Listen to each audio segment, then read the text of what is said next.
Imaginez que vous ayez un super jeu de société mondialement connu et que deux services de streaming concurrents décident d'exploiter tous les deux le concept, chacun de leur côté, chacun à leur façon, et que les deux sortent en même temps à quelques jours d'intervalle. Allez, c'est parti pour la critique de Loup-Garou. Bonjour à tous, j'espère que vous allez bien. Aujourd'hui, on est un peu loin de James Bond, mais je vais quand même parler d'espions et je vais surtout parler d'un des meilleurs jeux de société, si ce n'est le meilleur jeu de société au monde, le Loup-Garou. Alors, qu'est-ce qui s'est passé? C'est que Canal+ et Netflix ont tous les deux décidé d'exploiter le filon. Ils ont décidé de chacun, à leur manière, d'exploiter le jeu de société. D'un côté, on a une production Netflix sous forme d'un film, un peu façon Jumanji, mais je vais y revenir. De l'autre côté, vous avez Canal+ qui exploite ça sous forme de jeu télévisé, un peu façon Secret Story, mais on va pas trop s'attarder là-dessus, je vais y parler un petit peu après. Les deux sortent à quelques jours d'intervalle et tout ça pendant la période de vacances scolaires et surtout à l'approche d'Halloween. Donc je vais faire la critique des deux émissions et par la suite je vais un petit peu dire qu'est-ce qui est le mieux en fait. Donc pour ceux qui ne connaissent pas, le Loup-Garou c'est un jeu de société extrêmement célèbre sorti en 2001, créé par des Français, qui a été traduit dans plusieurs langues. Moi j'ai même joué avec des Espagnols, des Anglais, des Américains. C'est un jeu de rôle, donc en fait vous avez des cartes, dessus vous avez un personnage. Souvent vous avez soit loup-garou, soit villageois. J'extrapole un peu pour simplifier. Ça se joue en tour par tour et vous devez savoir qui sont les loups-garous, qui sont les villageois pour les éliminer. Donc en fait, chaque jour vous fermez les yeux, tout le monde joue en équipe. À un moment donné, on ferme les yeux, les loups-garous se réveillent, ils vont manger quelqu'un. Le lendemain, on se réveille, on fait ah, il y a quelqu'un qui est mort. Et les villageois votent pour savoir qui sont les loups-garous et les éliminer. Donc en fait, c'est assez simple. Il y a d'autres rôles, d'autres personnages qui rentrent en jeu. Mais surtout, c'est un jeu un peu psychologique parce que vous devez jouer sur les gens, sur la façon dont ils se comportent, poser des questions, discuter, se défendre et tout. Donc en fait, plus vous jouez, plus c'est intéressant. C'est un jeu qui est très accessible pour deux raisons. Un, les règles sont très faciles à comprendre et surtout, vous jouez au tout début avec des règles très simples. Et plus vous jouez, plus vous gagnez d'expérience et plus les règles deviennent de plus en plus compliquées avec des nouveaux personnages, des nouveaux pouvoirs et tout. Et la deuxième avantage, c'est que c'est un jeu qui est accessible à partout. Vous n'avez pas besoin d'avoir des cartes, vous pouvez jouer avec juste des bouts de papier, voire même si vous êtes très bon, le maître du jeu peut se souvenir de tous les rôles. Et moi, j'ai joué dans des bus, en pleine forêt, en pleine nature, la nuit, la journée. J'ai joué avec des gens, des enfants, des adultes. Enfin, vraiment, c'est un jeu accessible à tous. Même en soirée, quand tu es autour d'une table avec des bières, tu peux jouer. Donc, c'est un jeu qui est vraiment qui est bon de base et très intéressant. Et vous avez donc les deux plateformes qui ont essayé d'exploiter le truc. On va commencer par Netflix. Donc j'ai vu le film, il est sorti hier, donc mercredi pendant les vacances. Je pense qu'ils ont bien joué leur coup, ils ont bien prévu. Globalement, c'est un film pour une comédie familiale, un film pour les enfants, pour la famille, avec Franck Dubosc et Jean Reno. L'histoire, c'est que c'est une famille recomposée qui joue au loup-garou chez leur grand-père atteint d'Alzheimer. Donc ils se retrouvent pendant les vacances scolaires. Et en fait, ils sont propulsés en 1497. Et en fait, vous avez des vrais loups-garous qui apparaissent ou qui mangent les gens pendant la nuit. Et cette famille, ils incarnent chacun un des personnages du plateau du jeu. Et en fait, ils doivent retrouver, ils doivent gagner la partie. Donc, j'ai évoqué au début de la vidéo, qu'on parlait de Jumanji. Il y a un peu ce concept-là de on est dans un jeu et on est propulsé dans le jeu. Donc, le jeu prend forme, en fait. La comparaison s'arrête là parce que Jumanji, donc c'était un jeu qui a été fait spécialement pour le film. Et surtout, les personnages du Jumanji arrivaient dans le monde réel. Donc vous aviez pareil le personnage du chasseur, vous aviez les animaux, vous aviez l'araignée géante, je me souviens, ça a traumatisé des générations de gens, le tigre et tout, vous avez un Robin Williams qui est au top de sa forme. Là, c'est eux qui sont propulsés dans le jeu et vous avez les personnages qui apparaissent, l'univers médiéval et tout. Si vous voulez regarder avec vos enfants en famille, pourquoi pas. Moi, en tant qu'adulte, il y a pas mal de choses qui m'ont un peu perturbé. Pour les enfants, je pense que ça peut aller à partir de 10 ans, à partir de 8-10 ans, vous pouvez le regarder en famille, ça vous passez un très bon moment. Le film il dure 1 heure et demie, ça va très vite et tout. Mais encore une fois, on retrouve quelques petits travers de Netflix. En fait, déjà, tout va très vite. On commence le film en espace de 5 minutes, on survole les personnages. En fait, c'est des personnages très caricaturaux. Vous avez la jeune ado influenceuse, vous avez l'ado, le mec ado qui est un peu en mode recherche d'identité et tout. Vous avez la jeune fille qui est vraiment addict aux écrans, la mère très conservatrice, le père un peu paumé qui est joué par Franck Dubosc. D'ailleurs, pour une fois, j'ai trouvé que Franck Dubosc jouait un personnage un tout petit peu différent de ce qu'il a d'habitude. Je trouve que d'habitude, il joue toujours le même personnage de Patrick dans Camping. Et là, il a un peu changé. Je trouve que il avait un côté un peu français moyen normal, prof de collège, prof de musique au collège. Je trouvais que ça allait. Ça m'a pas trop perturbé. Et globalement, en fait, tout va vite. En 5 minutes, on se retrouve dans le médiéval et tout. Là, par exemple, dans Jumanji, on prenait le temps de bâtir l'histoire de chaque personnage. Vous aviez Alan, la relation qu'il avait avec son père, la jeune fille, les 2 enfants orphelins, la mère. On a un build-up qui est beaucoup plus intéressant. Et ensuite, dans une deuxième partie, on arrive dans Jumanji. Là, en 5 minutes, on arrive dans Tierce-lieu et tout va très vite. Il y a une scène de violence. Alors, je pense que c'est l'éducateur qui parle de par mon métier. Je vous préviens tout de suite, si vous regardez avec des enfants, vraiment, enfin, presque, couvrez-les. En fait, à un moment donné, ils arrivent dans le village central et vous avez une exécution publique, vous savez, façon Moyen-Âge. Et en fait, au début, je pensais qu'ils allaient soit annuler l'exécution, soit ils allaient vous dire non, mais en fait, finalement, c'est pas ça. Et en fait, ils coupent la tête d'une des victimes, alors hors champ, mais il y a du sang qui est propulsé, qui est giclé sur Franck Dubosc, qui se retrouve avec une tache de sang comme ça. Il est dit ah putain, c'est bien fait. Il prend comme ça du sang, il goûte, il fait ah, c'est du vrai sang. Donc ils partent, et après il y a quelqu'un qui dit non, mais tu exagères. Ils prennent tous du sang sur lui pour goûter pour que c'est du vrai sang. Alors tu dis, déjà, c'est pas très hygiénique, mais surtout, j'ai trouvé que la scène était très violente. La projection de sang comme ça sur quelqu'un, même si on voit pas la tête coupée, je trouvais que c'était très violent. J'ai trouvé que c'était un rapport de violence qui n'était pas nécessaire. C'est loin de films Disney et tout. Enfin, ou alors peut-être c'est moi qui exagère, mais j'ai pas trouvé que c'était une scène agréable en fait à regarder. Il y a plein de petites choses qui m'ont dérangé. Le fait que les gens, ils aient tous une barbe de 3 jours. Tous les personnages dedans, on a une barbe façon je suis allé chez le barbier il y a 2 jours. La façon dont ils parlent. Vous savez, quand on prenait le film, par exemple, Les Visiteurs, ils s'exprimaient de façon moyenâgeuse. Ils avaient des expressions et tout. La gueule, machin et tout. Là, la façon dont ils parlent, ils se comportent, on a l'impression que le film était sorti en 2024 et que c'est que des personnages qui sont de 2024.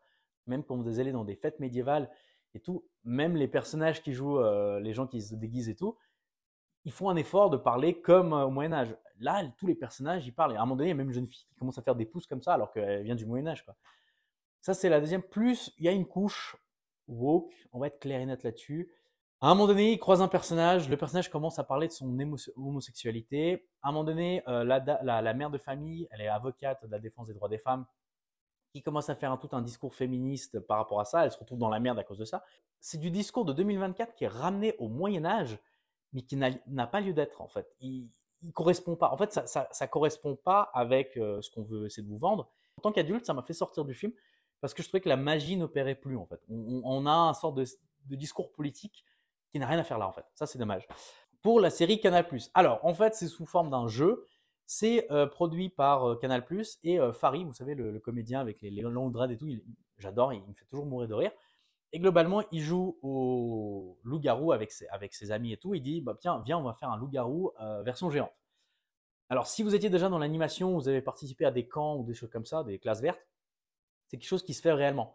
Moi, j'ai déjà fait des loups-garous sur plusieurs jours avec des super pouvoirs, des super personnages et tout. Et vraiment, c'est génial. Tu t'éclates vraiment parce que tu passes ton temps en fait à observer les gens. Tu dis putain, qui c'est qui est loup-garou, qui c'est qui est la sorcière et tout. Donc ça, c'est super cool. Et tout de suite, donc il y a un sort de build-up au milieu. Et tout de suite après, ils arrivent dans un village qu'ils ont reconstitué sous forme de petites cabanons, avec des petites cabanes. Et ils ont 13 candidats. Donc 13 candidats qui sont en fait avec des capacités exceptionnelles en fait. Vous avez un mentaliste, vous avez une psychologue, vous avez une influenceuse, vous avez une joueuse de poker, vous avez un ancien de la DGSE des bureaux de légende, donc c'est Olivier de Talk with a Spy.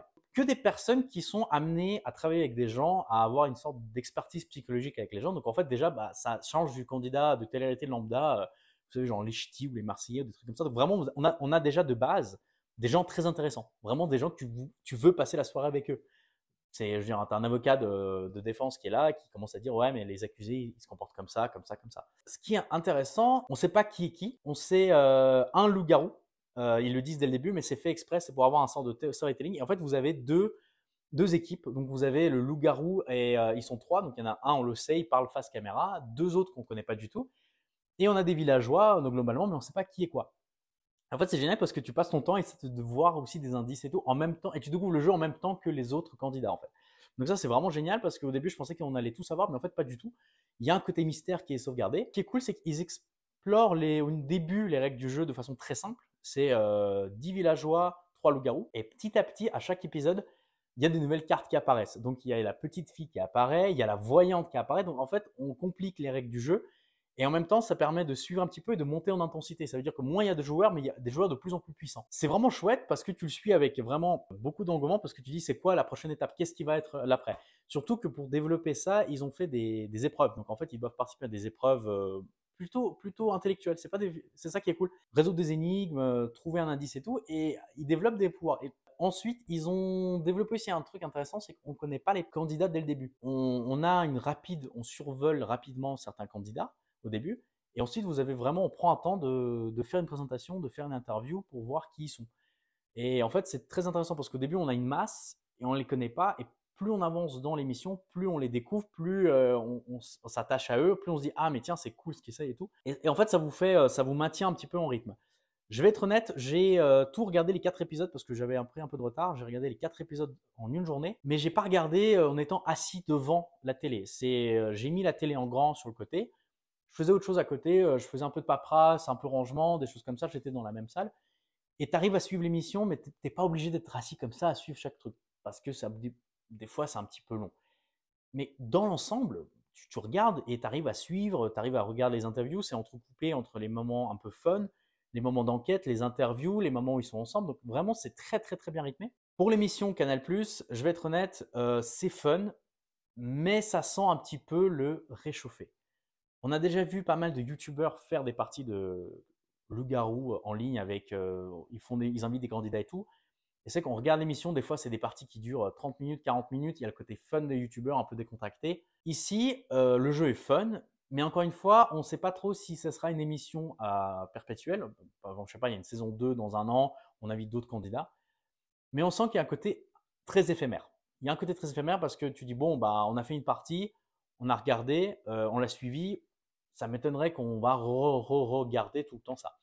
Là où par exemple une émission comme LOL, vous savez, le premier Kiri qui sort, limite on peut la regarder. On peut la mettre en soirée, on peut regarder parce qu'il y a des fans et on peut rigoler de ça. Je trouve qu'on reste un peu trop en surface, on creuse pas assez le concept, surtout qu'on a un énorme potentiel avec les candidats et le jeu lui-même.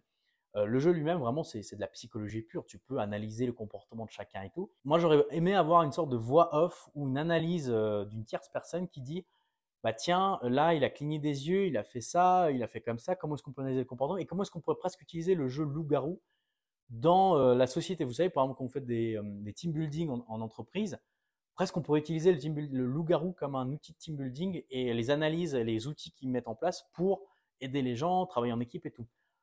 On a ce côté un peu avec le mentaliste, le gars de la DGSE, la joueuse de poker, mais c'est un niveau assez faible, donc on est là, on fait, il manque quelque chose, vous savez, il manque un petit quelque chose. Donc ça, c'est dommage. Pour Netflix, on n'est pas attaché en fait. À un moment donné, c'est une famille qui arrive au Moyen-Âge, ils doivent retrouver les loups-garous. Mais les loups-garous sont les gens, les personnages random totalement du village. À un moment donné, c'est le mec qui est passé à côté, c'est la boulangère qu'on croise une fois et tout. Il n'y a pas d'émotion.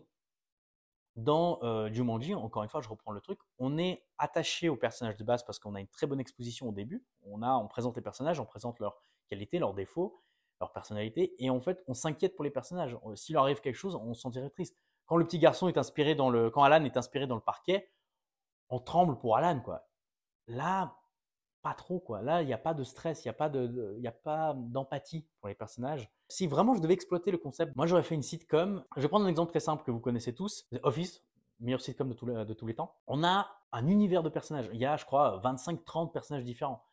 Mais pourtant, chaque personne, même si c'est des personnages assez caricaturaux, ils ont tous une personnalité. On s'attache à chacun de ces personnages.